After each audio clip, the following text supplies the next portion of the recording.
একটা point touch করেছে, ঠিক আছে, এটাকে বলবো আমরা স্পর্শ। ধরতে মারলাম এ বি স্পর্শ, এই বৃত্তের যা কেন্দ্র হচ্ছে ও, ঠিক আছে, এটা হচ্ছে স্পর্শ। তো আমরা কি করবো এখানে, আমরা এখানে স্পর্শ অঙ্কন করবো। তো তার জন্য কি করতে হবে, আমরা এখানে একটা ইট নিলাম, আমরা এটা টাচ করবো, হ্যাঁ, এখানে টাচ করবো।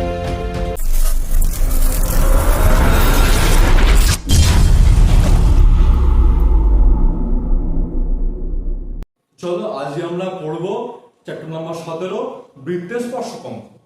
এটা কনসেপশনের চ্যাপ্টার, ছোট চ্যাপ্টার, বেশি বড় নয়। আমরা এটা 2-3টে লেকচার শেষ করবো। আচ্ছা, এখান থেকে বলে রাখি, এখান থেকে 5 নম্বর পরীক্ষা আসে, সে 5 নম্বর, বেশি নয়। এবার এটা ছাকা 5 নম্বর, মানে আঁকতে পারলেই 5 নম্বর। তো আজকে আমরা সেই সমস্ত আঁকা ফাঁকা নিয়ে আমরা কথাবার্তা বলবো, আলোচনা করবো, শিখবো। এটা পরপর কি ধরনের 3 রকমের হয় এটা আমরা শিখবো, জানতে পারবো। সেসব অঙ্কনগুলো আমরা চলে এখন দেখে নিই। চলো বন্ধুরা, আজকে আমরা শিখে নিই বৃত্তের স্পর্শক অঙ্কন।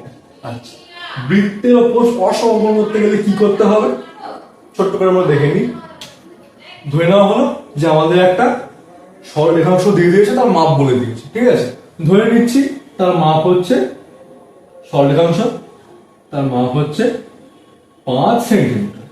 এবার আমি একে এইটাকে আমি একটা ব্যাসার্ধ হিসেবে নিয়ে আমি একটা সার্কেল আনবো, একটা বৃত্ত আনবো। কি করলাম, ও বিন্দু নিলাম, এখান থেকে আমি এটা এই মাপটা নিয়ে এখানে বসালাম, কম্পাসে করে বসিয়ে আমি টানলাম, এই যে 5 সেন্টিমিটার 5 সেন্টিমিটার। তারপর আমি কম্পাসের সাহায্যে এরকম ভাবে আঁকলাম, ঠিক আছে।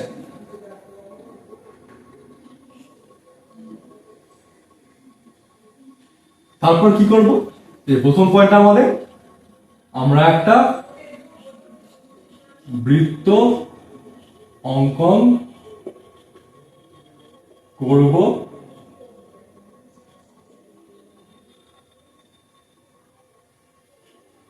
যার কেন্দ্র ও, এবং এখানে একটা পয়েন্ট নিচ্ছি সি।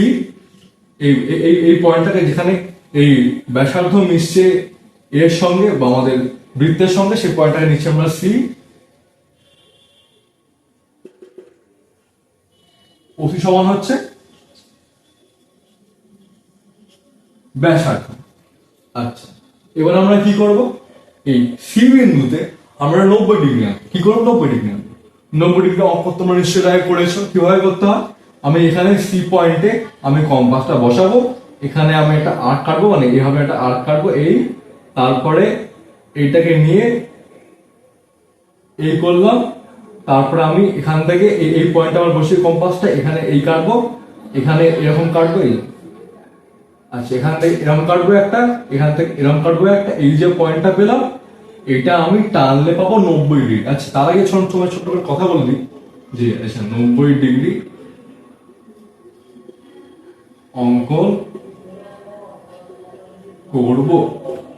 আচ্ছা, তাহলে ধর ছোট করে একটা কথা বলে দিই যে স্পর্শক জিনিসটা, মানে স্পর্শক নিয়ে আলোচনা করছি, স্পর্শক জিনিসটা, স্পর্শক হচ্ছে কিছুই না, ধরো একটা বৃত্ত, সেই বৃত্তের উপর একটা সরল রেখাংশ যদি তার একটা পয়েন্টে, একটা কোনো বিন্দুতে ছুঁয়ে বেরিয়ে যায়, মানে ধরো এই একটা বৃত্ত, তার সিঙ্গেল পয়েন্টে, ধরো সিঙ্গেল পয়েন্ট বিন্দু, সেই পয়েন্টে জাস্ট এরকম টাচ করে বেরিয়ে যায়, এরকম টাচ করে বেরিয়ে যায়, তাহলে একটা পয়েন্ট টাচ করেছে, ঠিক আছে, এটাকে বলবো আমরা স্পর্শ। ধরো এটা মার্ক করলাম এ, এটা বি স্পর্শ, এই বৃত্তের যার কেন্দ্র হচ্ছে ও, ঠিক আছে, এটা হচ্ছে স্পর্শ। তো আমরা কি করবো, এখানে আমরা এখানে স্পর্শক অঙ্কন করব। তো তার জন্য কি করতে হবে, আমরা এখানে একটা ইট টেনে দিলাম, মনে রাখবে এটা কিন্তু টাচ করবে, হ্যাঁ, এটা কিন্তু এখানে টাচ করবে, এটা কিন্তু বৃত্তকে টাচ করবে এই সি বিন্দু। তো এটা আমি মার্ক করব কি হিসেবে, ধরে নাও ডি আর ই। তো এই স্পর্শকটাকে আমি বলবো ডি ই, স্পর্শক অঙ্কন